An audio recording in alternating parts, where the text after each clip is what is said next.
Halo sahabat Heiji Channel, apa kabar semuanya? Semoga teman-teman sahabat Heiji Channel dimanapun berada dalam keadaan sehat dan baik.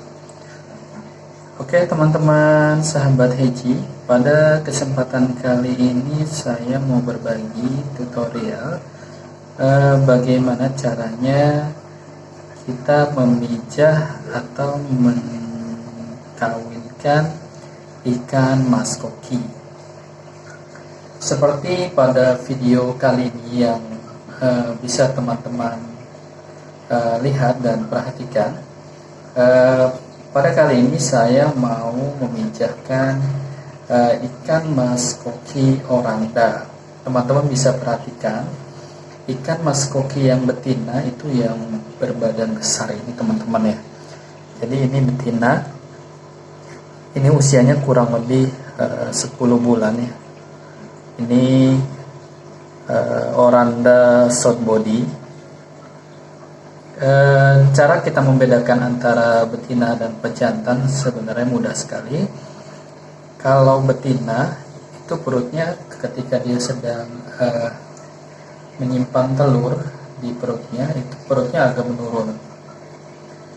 Jadi dia perutnya seperti terisi gitu, karena di situ berisi telur. Dan tanda-tanda indukan yang sudah siap untuk dipijah itu biasanya ketika kita pencet perutnya itu agak lembek. Itu artinya telurnya sudah siap untuk dipijah. Dan kemudian ciri-ciri selanjutnya kita bisa melihat di belakang, di bawah ekornya itu ada 2 lubang. Biasanya kalau betina yang sudah siap untuk dipijah itu agak keluar, kelamin betinanya agak keluar, itu berarti dia siap untuk dipijah. Biasanya proses pemijahan itu kita kasih waktu antara 1 sampai 3 hari. Jadi kalau misalkan 1 hari dia ternyata misalkan sudah bertelur, itu kita pisahkan antara telur dengan betina dan bejantan. Kalau misalkan ternyata 1 sampai 2 hari belum bertelur juga, kita tunggu sampai 3 hari. Karena biasanya antara 1 sampai 3 hari proses pembuahan ikan mas koki.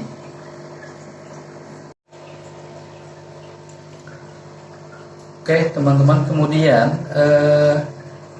cara membedakan pejantan dan betina yang selanjutnya, ya ini kalau betina ketika kita pegang sirip depannya ya, sirip tenang, itu biasanya dia nggak ada semacam garam di siripnya. Ketika kita sentuh, kita pegang siripnya itu nggak ada seperti gerenjel-gerenjel gitu kayak garam.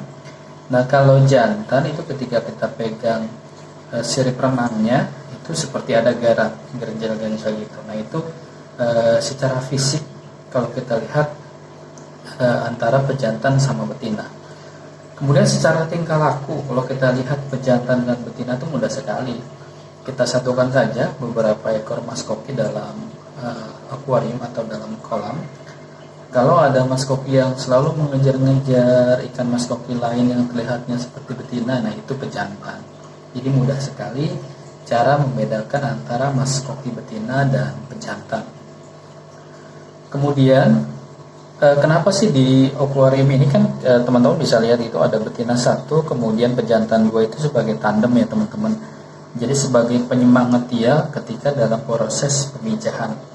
Jadi ketika yang satu lelah dibantu dengan ikan pejantan yang satunya. Karena biasanya kalau jantannya 1 itu banyak telur yang tidak dibuahi. Jadi sayang-sayang namanya teman-teman telurnya.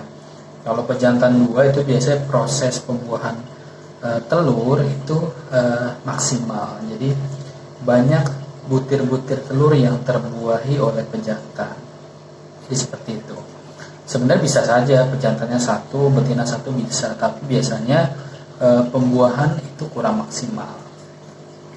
Kemudian di sini saya berikan wadah teman-teman, ini sebagai tempat wadah telur ya. Jadi biasanya nanti indukan Mas Koki secara naluri dia akan mengelilingi wadah ini ketika proses pembuahan.